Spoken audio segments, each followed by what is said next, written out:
Les années folles représentaient la décennie succédant à la Première Guerre mondiale.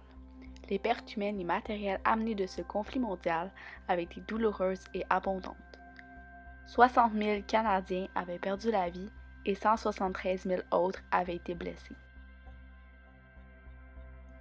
Lorsque les soldats retournaient sur le sol canadien, ils n'étaient plus dans de bonnes conditions. Ils étaient marqués psychologiquement par les horreurs qu'ils avaient vues sur les terres étrangères. Parmi ceux-ci, quelques-uns étaient même revenus du voyage alcoolique ou encore toxicomanes. Certains avaient attrapé la tuberculose et d'autres une maladie vénérienne. Les hommes qui revenaient de la guerre devaient refaire leur place dans leur pays.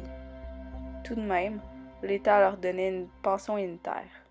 Certains étaient retournés au travail, ce qui faisait en sorte que plusieurs femmes avaient été délogées de leurs nouveaux emplois. De plus, durant ces années, il y a eu une montée de syndicalisme et de grèves. À partir de 1924, l'économie s'était emballée en offrant beaucoup de produits venant de secteurs industriels et agricoles. Mais l'abondance des produits faisait baisser les prix. Cette décennie d'abondance de produits aurait tout de même eu un effet positif, surtout sur le plan technologique où il y a eu de grandes avancées. Les récoltes agricoles ont connu un grand succès, ce qui a favorisé l'exportation. Pour les femmes, ces années ont aussi été fructueuses. On les voyait danser de nouvelles danses comme le one-step ou encore le foxtrot. Ces nouvelles danses avaient été interdites par l'Église catholique du Québec. De plus, la culture s'est elle aussi développée. Le jazz a fait son apparition dans la culture américaine ainsi que de nouvelles danses.